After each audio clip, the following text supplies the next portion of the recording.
Hi, welcome back or welcome if you're new. The next few weeks of videos are going to take a slightly different form to the videos I've been doing so far on my channel. Every January in my in-person classes, I like to go back to the foundations of our yoga practice. So taking things back to the poses we practice regularly, the reason why we're practicing certain things, i.e. pranayama, meditation, how we structure a yoga practice, and what it really means to practice yoga, because it is so much vaster than what we do on the mat. And so I thought I'd bring a little bit of that to my YouTube channel as well. This week in class we have been looking particularly at downward facing dog, how to lower down once we leave downward dog, so i.e. when we are doing it in a sun salutation or a vinyasa and we come forwards to plank and lower down, and then cobra and variations to do instead of cobra. So instead of a full practice, this will be looking at modifications and ways of experiencing these poses that maybe suit your body better, because I might upset some people on the internet here, but there is no correct way to practice any one yoga pose. Bodies are fantastic and unique, and that means that our practice needs to be unique too. What I encourage with all of my students is exploration, being curious about your body and how your body moves. Even if we've been practicing yoga for a long time, our bodies change. Our bodies change from day to day, from year to year, they adapt, and we need to adapt with them. So maybe we've been practicing downward dog in a certain way since we were a teenager, and it just doesn't suit our body anymore.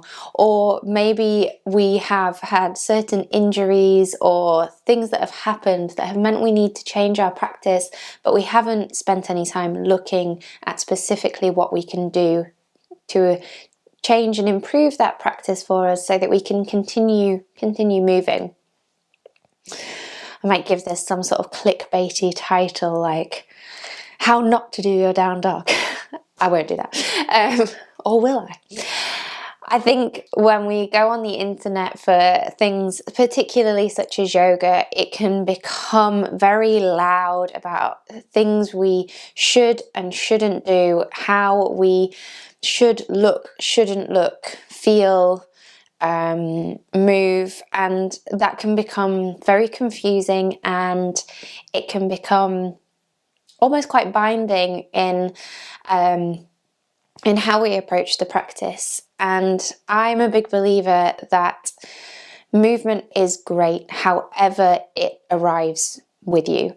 So I encourage you in these videos to be curious. Like I say with my students, listen to your body, be curious about your body, do the thing that you think you're not meant to do, just to give yourself more information. So maybe you've been told for years that in downward facing dog you should never let your shoulders come up to your ears.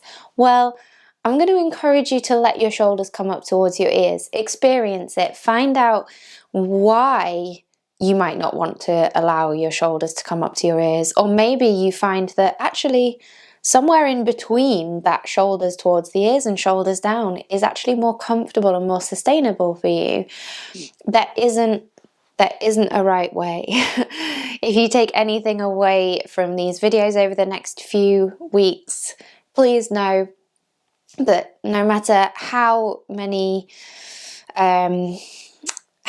experts get involved giving you information, and I count myself within that, everything I say is a suggestion, it's not an instruction. You don't have to do anything that I say. No matter how many people tell you there is a right way to do things, your body is yours and you understand it better than any of us could. So, that all being said, As I say, we're going to go over down dog, some planks and lowering down onto the mat, and some cobras. We're not going to do any warm-ups in this video. This is going to be instructional rather than a practice. So if you do want to go and do a little warm-up for yourself so that your body is ready, warming up, thinking particularly about the shoulders and the wrists and through the spine, then go away and do that now quickly. Or if you're warmed up and all ready to go, then when you're ready, join me on the mat.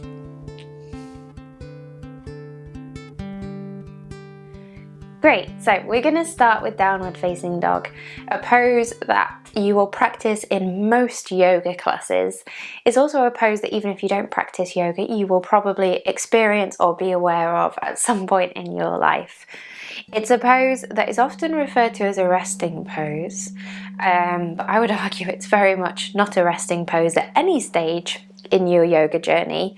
What it can be though is a good pose to take a moment, slow the breath down and recenter yourself.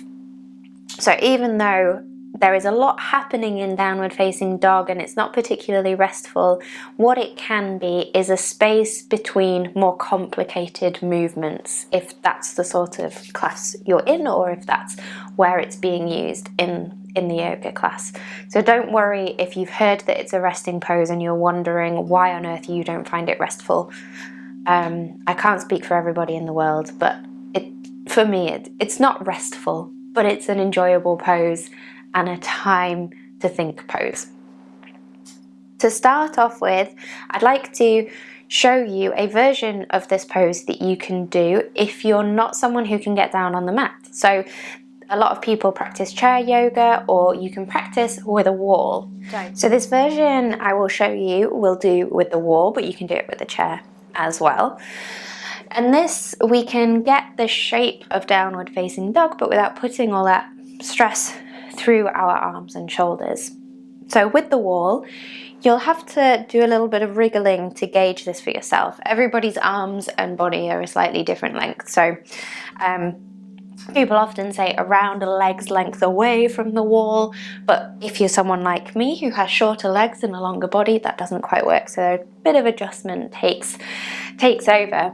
We're just simply going to place our hands on the wall and then walk the feet back, lowering the chest down towards the mat and trying to bring the pelvis towards neutral. So a temptation here would be to go into more of an anterior tilt, so tilting the pelvis forward, sticking the tailbone up, because that creates more sensation through the legs, which is not a bad thing, but it just means that we're moving into more of a curved back rather than a neutral spine, which we're working towards in downward facing dog. So if you can, come towards a neutral pelvis, so not too tucked under, not too tipped forwards, somewhere in between. Think about your shoulders. Try and draw your shoulder blades slightly in and down and create that space through the chest. So it's not a case of dragging the shoulders down the back. It's just finding a bit of space through the front of the body, and if you can, not wearing the shoulders as earrings. And this is a great version of down dog if getting up and down from the mat is not an option for you. So like I say, this can be done with the wall, or you can use a chair here instead and pop your hands on the chair. Even doing this, I always recommend having at least a little bend in the knees. That bend in the knees will not decrease your sensation. When we bend our knees, what we do is we help to release the pelvis and we help send the stretch into the belly of the muscles rather than just the attachment. So in the long run, although it might feel like you gain more sensation from straight legs, the bent legs will actually, in the long run, create more flexibility because we're working right into the belly of the muscle instead of the attachment.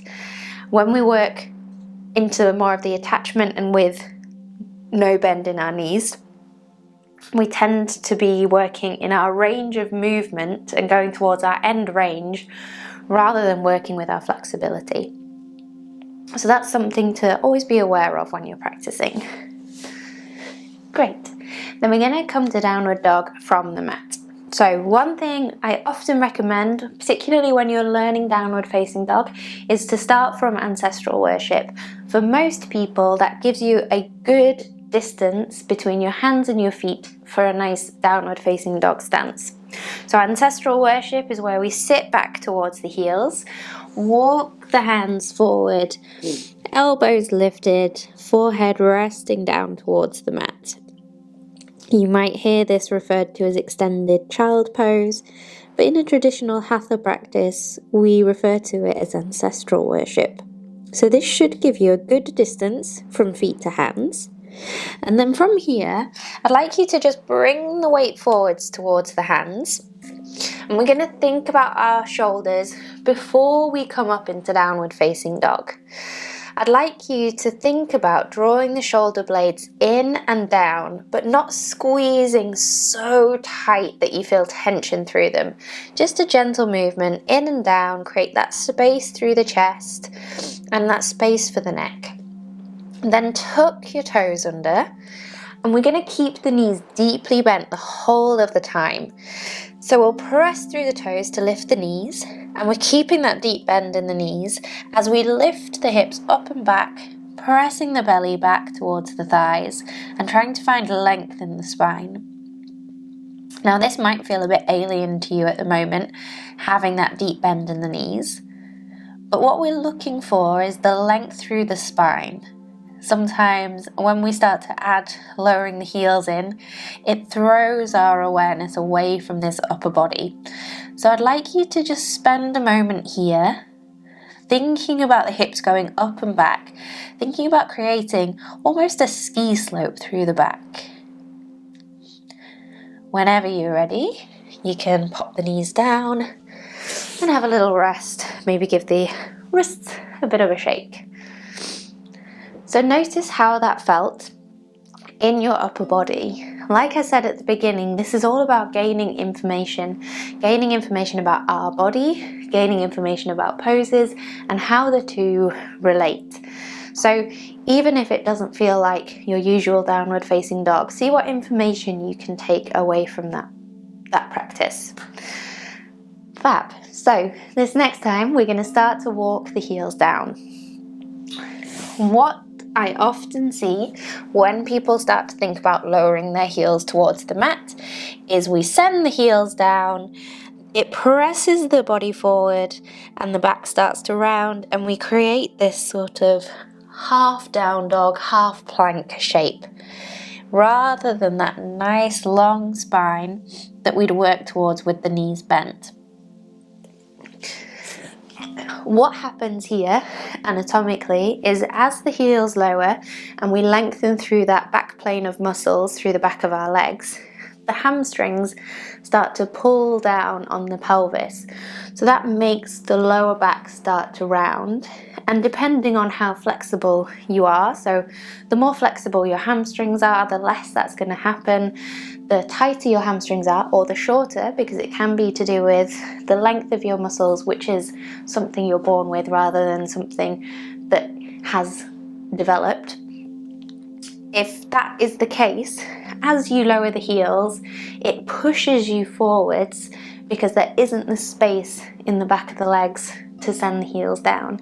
Common misconception about downward facing dog is that it's about getting your heels down. Really, what we want to work towards is that nice triangle shape. What I would like you to practice is coming forwards in your ancestral worship, tuck the toes, start with that deep bend in the knees, and then I encourage you to just notice as you slowly walk the heels down, where that point is, where you start to move forwards. So as you lower the heels down, whether together or one at a time, is there a specific point where you feel the body start to press forwards, where you feel the back start to round? And just explore that place. And then come back to the deep bend, lengthen again, and again explore, find that information. The next thing I would encourage you to do is try having the feet a bit wider. Notice how that changes your experience in the pose. Some people might find that makes it easier to come into that neutral pelvic tilt. Some people might find it's harder. And then do the opposite. Try bringing the feet together. Notice how that changes the pose, where the sensation appears when you do that, how that changes your physical shape. And then just see if you can find a place where it feels more neutral for you. And that might be different for everybody. Some people, it could be around hip distance.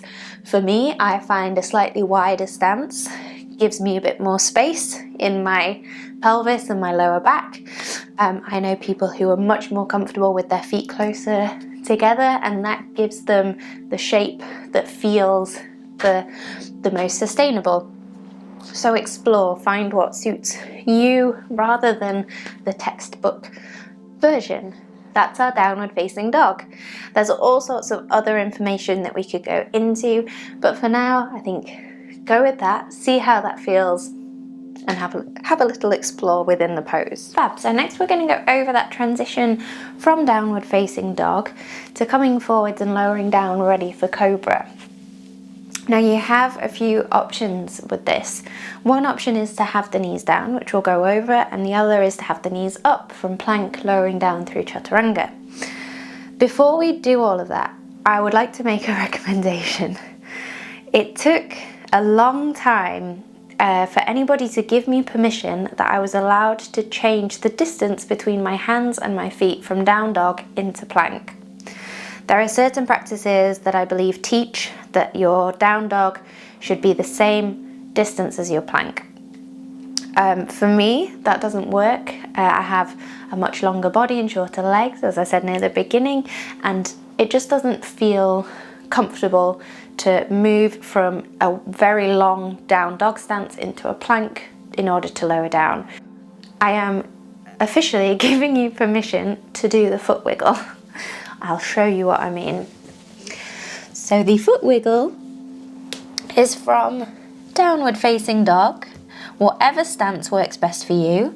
As you come forward, you can see that my down dog stance means that my plank is a long way forwards for me to come into plank, and so lowering down from here is almost impossible.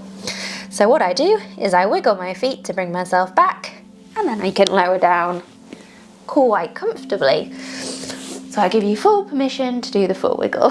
If you prefer to move your hands, whatever suits you, but never feel like you're stuck in a position that you've entered into. You can always wiggle, you can always move. Different body proportions require different adjustments. Great, so from there, having done your foot wiggle, if you like, we're going to pop the knees down.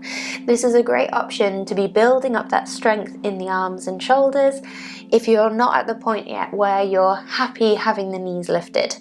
So even if you are quite strong through the upper body, this is still a good option to work on your technique. So from here, our weight is quite far forward. We want our chest over our hands because our chest is going to come down in that space between our hands. You'll find that if you are far back and there's a slope from your shoulders to your wrists, as you lower down, your elbows are going to come down first and your head is coming down between the hands instead, and then it's pretty hard to then flatten yourself out onto the mat. So what we want to do is bring that weight further forward than you almost think you should. And so our chest is coming down between the hands. The next thing we want to think about is drawing the elbows in, shoulder blades in and down. Nothing terrible is going to happen if your elbows go out. It's just you'll be more bicep dominant rather than tricep dominant. And one thing we're working on here is the strength in our triceps.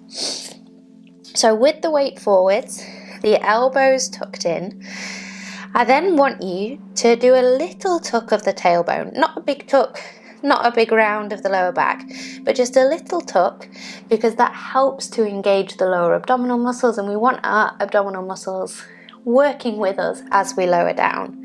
Great, so that little tuck of the tailbone, gaze towards the top of the mat rather than down towards the hands.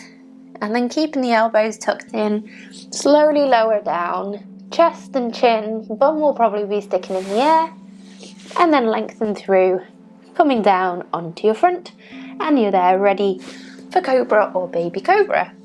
If you're one of the people with the wall, you can do your downward facing dog and then bring yourself up, walking the feet in a little, elbows tucked in and bending the elbows to start building up that strength through the arms. Your next option is to do that with the knees lifted. So all the same principles from down dog. We've come forward, we've done our wiggle if we need to. The elbows tuck in, shoulder blades in and down. And again, that little tuck of the tailbone and gaze ahead. We want to try and lower in as much of a straight line as we can. And that lift of the gaze really helps with that. And we lower down, weight shifted forward, all the way down onto our fronts. Now, particularly if you're relatively new to yoga, that can be quite an intense way of lowering down. So make sure you pop the knees down. We don't need to be a hero in yoga. Do the version that suits you. Even as a yoga teacher who practices all the time, I'm hypermobile, so things like that are quite hard. And I find lowering down through chaturanga a difficult pose to do repeatedly through a class. So make sure you pop your knees down if that suits you better at any given day. The last pose we are going to go through is Cobra. So I have 3 options for you: Sphinx, Baby Cobra and Full Cobra. Sphinx pose is a really good option if you have any wrist, shoulder injuries, or you just find Cobra a bit too much of an intense extension through the back. So from our position of lying on our fronts, for Sphinx, the hands slide forward and the elbows come underneath the shoulders.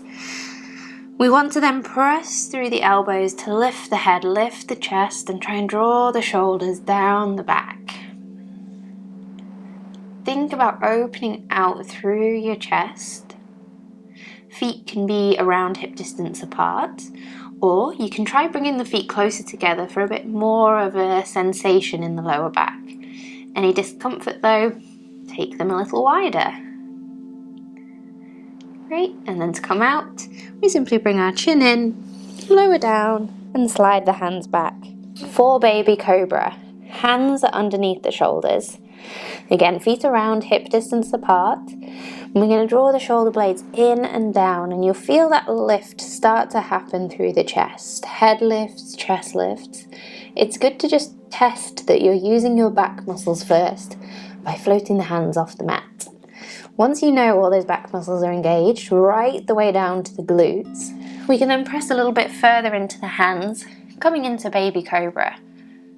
A deceptive pose name because baby makes it sound simple and easy, but it's actually a lot of work through the arms and through the shoulders. We'll exhale and lower. The last option is Full Cobra. So again, hands underneath the shoulders. We draw the shoulder blades in and down, lift as high as we can using the back muscles, then press through the hands coming up into Cobra.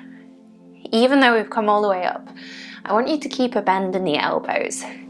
The temptation is to straighten through the arms, especially if, like me, you're hypermobile, because this makes it nice and easy.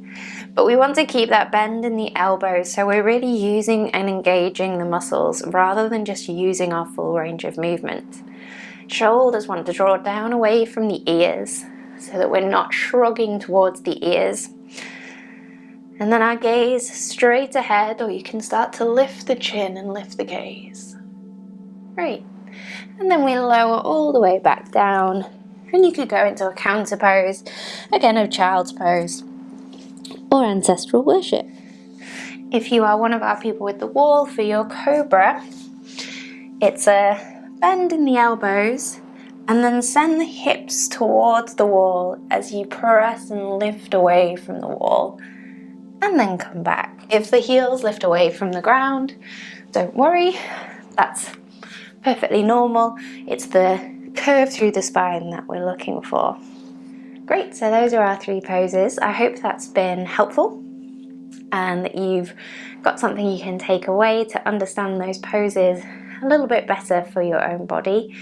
If you have any questions or you have anything specific that you'd like me to do in these next few weeks through videos, please do leave me a comment.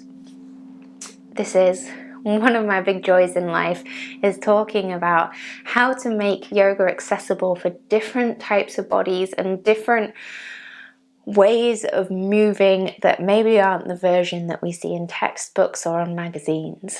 So I love talking about this, and I love helping to encourage more and more people into this practice and into the joy of moving their bodies. Please do subscribe and like the video. I really do appreciate it, and I will see you here again soon.